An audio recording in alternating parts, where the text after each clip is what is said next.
पे आते हैं। तो भाई कॉल आ रही है क्या? देखिए कॉल आ रही है क्या? कट करिए वहां से। चलो प्रश्न संख्या 6 पे आ जाओ। निम्नलिखित में से किसने सुझाव दिया था कि राज्यपाल राज्य के बाहर का एक प्रतिष्ठित व्यक्ति होना चाहिए और ऐसा तटस्थ व्यक्ति होना चाहिए जिसके गहरे राजनीतिक संबंध ना हो, जिसने हाल के दिनों में राजनीति में भाग ना लिया हो। अच्छा देखो, आपके जो राज्यपाल महोदय होते हैं, ठीक है, जिसे आप गवर्नर कहते हो, यूपी का गवर्नर कौन है? यूपी का इस समय गवर्नर कौन है? कोई कमेंट करके बताएगा। स्टेटमेंट में कह रहा है किसने इस सुझाव को दिया कि राज्यपाल राज्य के बाहर का हो। अगर आपने मेरे मॉक टेस्ट में देखा होगा तो मैंने पढ़ा रखा है आपको, ठीक है। भक्ति द्राविण उपजी लायो रामानंद, प्रकट किया कबीर ने सात दीप नौखंड। दिवाकर द्विवेदी जी का बहुत बहुत धन्यवाद, बहुत बढ़िया लाइन, इसको याद रखेंगे, ठीक है। हाँ चलो, तो ये बताओ किसने कहा था जो राज्यपाल जो गवर्नर होता है वो क्या हो, राज्य के बाहर का हो, यानी कि यूपी का गवर्नर यूपी से नहीं होना चाहिए और प्रतिष्ठित व्यक्ति होना चाहिए, फेमस पर्सनालिटी हो और न्यूट्रल हो, किसी पॉलिटिकल पार्टी से उसका कोई संबंध ना हो। किस समय कमीशन ने इसका सुझाव दिया था? प्रथम प्रशासनिक सुझाव 1966 ने, राजमन्नार 1969 ने, सरकारिया ने 1983 में, या संविधान के कामकाज की समीक्षा के लिए जो 2000 में बना था। इन सब के ईयर भी याद रखना, एग्जाम में इनके ईयर भी पूछता है, ठीक है, एग्जाम में इनके ईयर भी पूछता है, याद रखना। जिसने मेरा, मैंने कहा कि जिसने मेरी क्लास को देख रखी है उसको ये प्रश्न गलत नहीं हो सकता है, कभी नहीं हो सकता है, ठीक है भाई। चलो इसका जो सही जवाब है वो है सरकारिया कमीशन।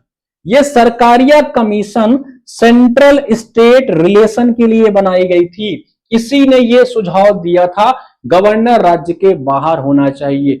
इसी ने 296 290 से ज्यादा सुझाव दिए थे। इसी ने कहा था कि राष्ट्रपति का जो शासन आप लोग लगाते हो, जो राष्ट्रपति प्रेसिडेंट रूल लगाते हो, मुझे इसका आर्टिकल कमेंट करके बताओ, इसको भी बहुत सोच समझ करके लगाओ ना, बहुत सोच समझ के लगाना कि भैया जब जरूरत पड़े तभी राष्ट्रपति शासन लगाना, जब मन करे तभी मत चिपका देना। ये थे आपके सरकारिया साहब, ये ध्यान रखेंगे, मैंने पढ़ा रखा है इसको, ठीक है भाई। सरकारिया कमीशन ने इसका सुझाव दिया था और ये कमीशन सेंट्रल स्टेट रिलेशन के लिए 1983 में बनाया गया था, ये ध्यान रखेंगे। 1988 में इसकी रिपोर्ट आई थी।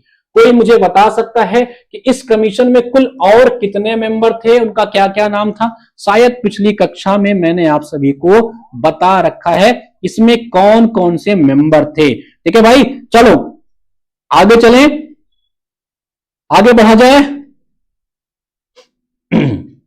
याद रखेंगे इसे Bible of central state relation भी कहते हैं इस कमीशन को। क्या? सेंट्रल स्टेट कमीशन का बाइबल भी बोलते हैं सरकारिया आयोग को। इसमें कौन कौन से मेंबर थे ये मुझे कोई कमेंट करके बता दे ताकि और बच्चों को जानकारी मिल जाए, सरकारिया में कौन कौन से मेंबर थे।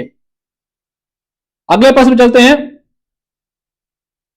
प्रश्न क्या आपका नेक्स्ट है, बताओ कौन सा महाजनपद मध्य प्रदेश आधुनिक उत्तर महाजनपद मध्य देश आधुनिक उत्तर प्रदेश में स्थित था? बताओ कौन सा महाजनपद जो है ये आपके यूपी में थे। अच्छा यूपी में देखो कुल जो महाजनपद थे, याद रखें कुल 8 महाजनपद यूपी में थे। अगर परीक्षा में पूछे कि यूपी में कुल कितने महाजनपद थे तो इसको याद रखेंगे यूपी में कुल 8 महाजनपद थे। अगर पूछे कि यूपी में कुल कितने महाजनपद थे, यूपी में कुल 8 Shivraman and Ranjit Singh and SN Sen. देखो भाई बहुत बढ़िया जवाब दिया है। शिवरमन जी थे सरकारिया कमेटी में और एसएन सेन जी थे, ये इंपॉर्टेंट 2 लोग थे, इनका नाम याद रखेंगे सरकारिया कमीशन में, ठीक है। चलो आगे बढ़े, अब इस प्रश्न पे आ जाओ, प्रश्न क्या नेक्स्ट पे आ जाओ, ठीक है। चलिए सरकारिया शिवरमन सेन थे और शिवरमन और एसएन सेन साहब थे। या कौन सा महाजनपद यूपी में स्थित है? अब इसमें तुम देखो कौन सा यूपी में नहीं था, पहले तुम्हें देखना है कौन सा यूपी में नहीं था, ये देख दो। तो 16 महाजनपद कुल थे और उन 16 महाजनपदों में 8 उत्तर प्रदेश से थे, इसको ध्यान रखेंगे, ठीक है। कुल आपके 8 जो है यूपी से थे, इसको ध्यान रखेंगे। बताना है कौन सा यूपी से स्थित था, पहला तीसरा चौथा, दूसरा नहीं है क्या? सी, कई कह रहे हैं कि सी कुरु।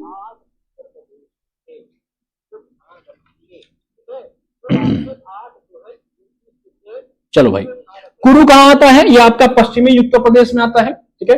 पश्चिमी उत्तर प्रदेश वाला क्षेत्र है आपका, पश्चिमी यूपी वाला, वेस्टर्न यूपी वाला क्षेत्र है ये, ठीक है। और दिल्ली वाला क्षेत्र भी आता है थोड़ा बहुत, वेस्टर्न यूपी, ये वेस्टर्न यूपी वाला क्षेत्र में आता है, दिल्ली वाले क्षेत्र में आता है। और आपको पता होना चाहिए कि वेस्टर्न यूपी में जो आपका ग्रीन रेवोल्यूशन होता है, हरित क्रांति, उसका सबसे ज्यादा प्रभाव वेस्टर्न यूपी में देखने को मिलता है। अंग कहां है? अंग की राजधानी थी चंपा, ठीक है। अंग की राजधानी थी आपकी चंपा। ये कहां पे आता है? बिहार, बंगाल, इन सब क्षेत्र में आता है अंग, ठीक है। ये ध्यान रखेंगे। चेदी कहां? चेदी की राजधानी आती आपकी थी शुक्तिमती। क्या थी इसकी कैपिटल? शुक्तिमती इसकी कैपिटल थी। बुंदेलखंड क्षेत्र में आता है, उत्तर प्रदेश के बुंदेलखंड क्षेत्र में आता है। कोई कमेंट करके बताए यूपी के बुंदेलखंड क्षेत्र में कुल कितने जिले आते हैं, ठीक है। चेंदी, चेंदी का मैंने बताया, सॉरी ये अंग नहीं, चेंदी, चेंदी का मैंने बताया कि इसकी कैपिटल थी आपकी शुक्तिमती। वत्स महाजनपद के बारे में तो भूल मत जाना दोस्त, कौशाम्बी इलाहाबाद वाले क्षेत्र में आता है ये वत्स, ठीक है। तो अंग छोड़ करके बाकी सारे हैं। अंग से अंग मिलाना सजन हमें ऐसे रंग लगाना, तो पहला, तीसरा और चौथा ये याद रखेंगे। अंग की कैपिटल थी चंपा, ठीक है। हाँ, वेस्टर्न यूपी, कुरु, मेरठ, हाँ मेरठ वाला वेस्टर्न यूपी वाला रीजन आता है। तो पहला, तीसरा, चौथा। देखो, बौद्ध धर्म की एक किताब है, एक पुस्तक है अगुंतर निकाय, उन्हीं में इन सब की चर्चा की गई है। किसमें? जो आपकी अगुंतर निकाय है, अगुंतर निकाय, ये याद रखेंगे, कभी कभी पूछता है किसमें महाजनपदों की चर्चा की गई है, तो अगुंतर निकाय है, ये ध्यान रखेंगे। पहला, तीसरा, चौथा, बाकी बातें अलग हैं। वत्स, कौशाम्बी, हाँ जी, वत्स, कौशाम्बी, प्रयागराज, ये सारी बातें याद रखेंगे। बुंदेलखंड में कुल कितने जिले आते हैं? कोई कमेंट करके बताएगा। चलो, तो इसका सी ऑप्शन सही था, दूसरा गलत था। उत्तर प्रदेश में निम्नलिखित में से घटनाओं पर विचार कीजिए और उन्हें सबसे पुरानी से लेकर के अंतिम गतिविधियों तक सही कालक्रम, मतलब क्रोनोलॉजी। काकोरी षड्यंत्र, लखनऊ समझौता कब हुआ था? 1916 में। कौन थे यहां से कांग्रेस के अध्यक्ष? कौन थे? अंबिका चरण मजूमदार। बड़ा इंपॉर्टेंट सेशन है, यूपी हायर में कल ही पूछा गया इसके बारे में। कौन थे? अंबिका चरण मजूमदार थे, इसको याद रखेंगे। चौरी चौरा और अखिल भारतीय किसान सभा, ये कब बनता है? 1936 में। कहां बनता है? लखनऊ में बनता है, ठीक है, ये ध्यान रखेंगे। 16, 2 काकोरी षड्यंत्र का नाम जो है, अब उत्तर प्रदेश सरकार ने काकोरी क्या रख दिया है? एक्शन रख दिया है। कब होता है? 9 अगस्त 1925 को, 9 अगस्त 1925 को होता है आपका काकोरी एक्शन। इसका नाम काकोरी एक्शन डे रख दिया गया है, ये ध्यान रखेंगे। काकोरी षड्यंत्र नहीं, काकोरी एक्शन रख दिया गया है उत्तर प्रदेश सरकार के द्वारा।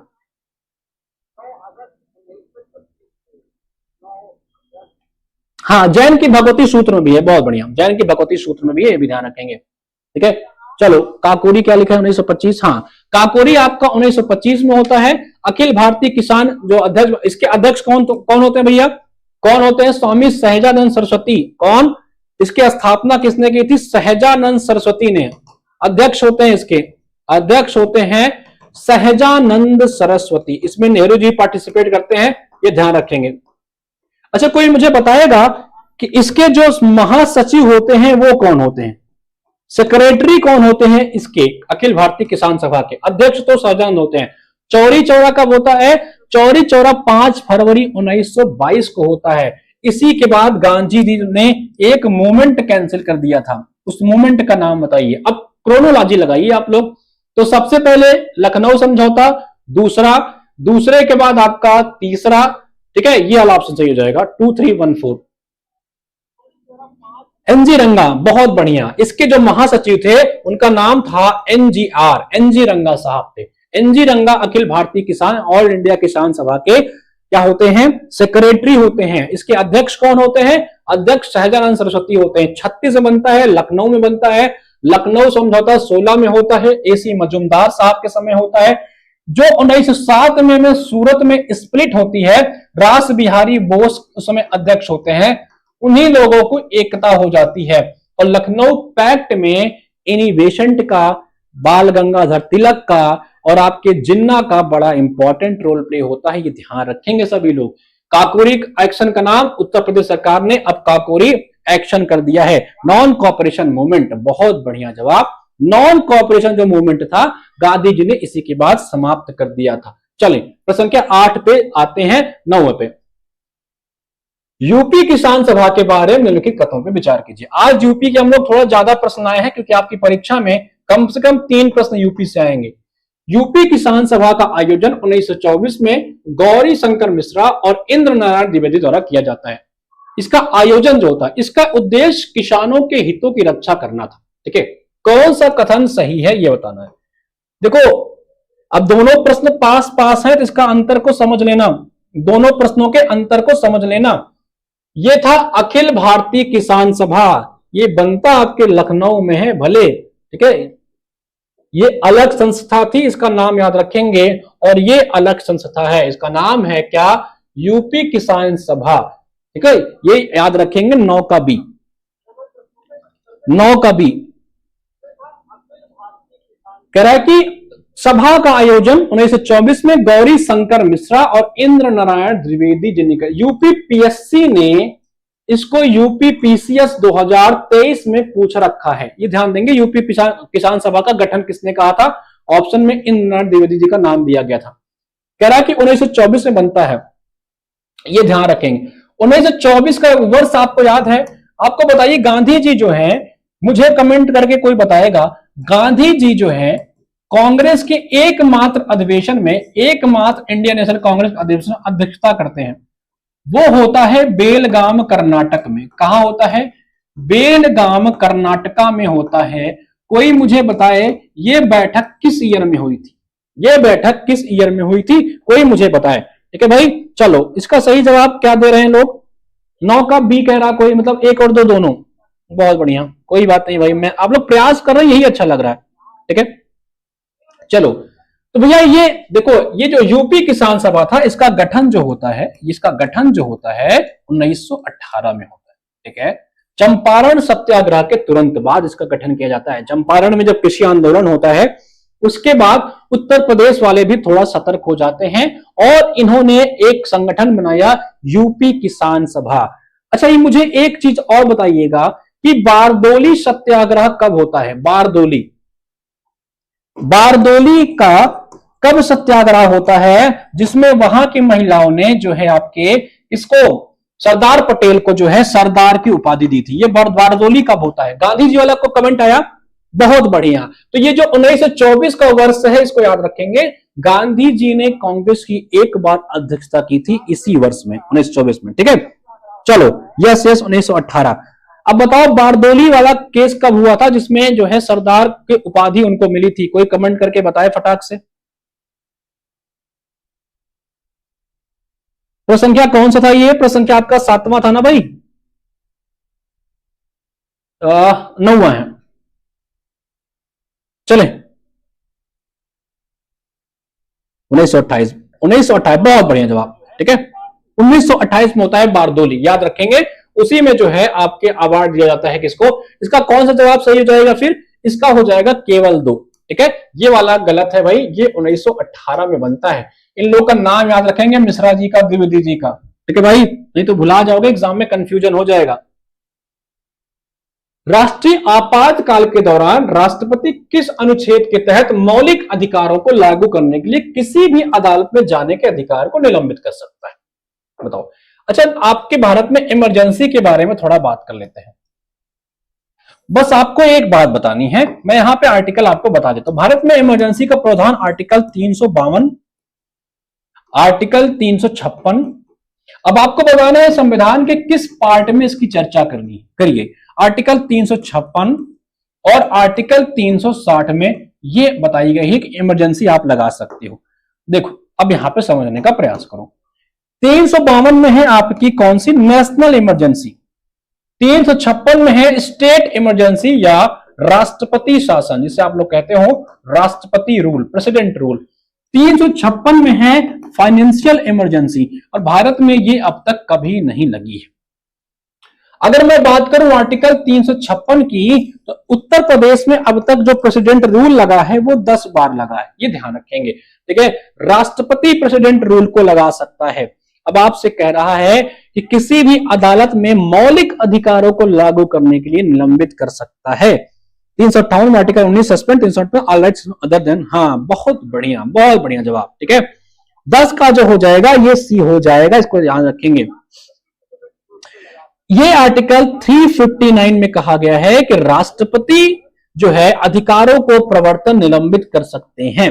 हालांकि बाद में संविधान के 44th कॉन्स्टिट्यूशन अमेंडमेंट एक्ट 1978 द्वारा एक प्रोविजन दिया गया कि आर्टिकल जो आपके 21 और आर्टिकल 20 और आर्टिकल 21 हैं, ये कभी भी निलंबित नहीं होंगे। ठीक है, 44वां संविधान संशोधन बड़ा इंपॉर्टेंट संशोधन माना जाता है, इसको ध्यान रखेंगे। 44th कॉन्स्टिट्यूशन अमेंडमेंट एक्ट में पहली बार कांग्रेस से हटके कोई नई सरकार सत्ता में आती है, उसमें प्रधानमंत्री आपके बनते हैं कौन, कमेंट करके लिखिए। ठीक है, पहली बार गैर कांग्रेसी प्रधानमंत्री बनता है कौन, कमेंट करके लिखिए। उन्हीं के समय 44th कॉन्स्टिट्यूशन अमेंडमेंट एक्ट लाया जाता है, और इसी एक्ट के माध्यम से आपको याद होगा कि राइट टू प्रॉपर्टी जो आपकी हुआ करती थी, इसको हमने फंडामेंटल राइट से समाप्त करके पार्ट 12 में भेज दिया है।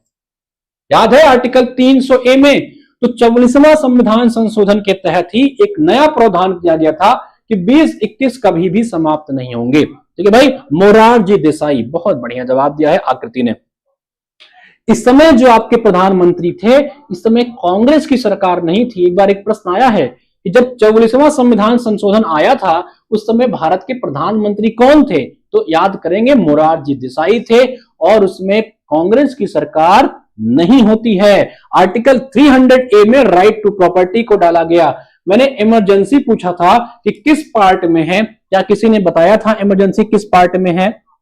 हाँ, पार्ट 12 में। संपूर्ण भ्रांति के बाद मुरारजी, इमरजेंसी किस पार्ट में है, कोई बताएगा? किस शेड्यूल या किस पार्ट में है, ये मुझे कमेंट करके बताए। ठीक है, तो इसका जो सही जवाब हो जाएगा वो हो जाएगा सी। बाकी मैंने तीनों ऑप्शन आपको समझा दिए। इमरजेंसी किस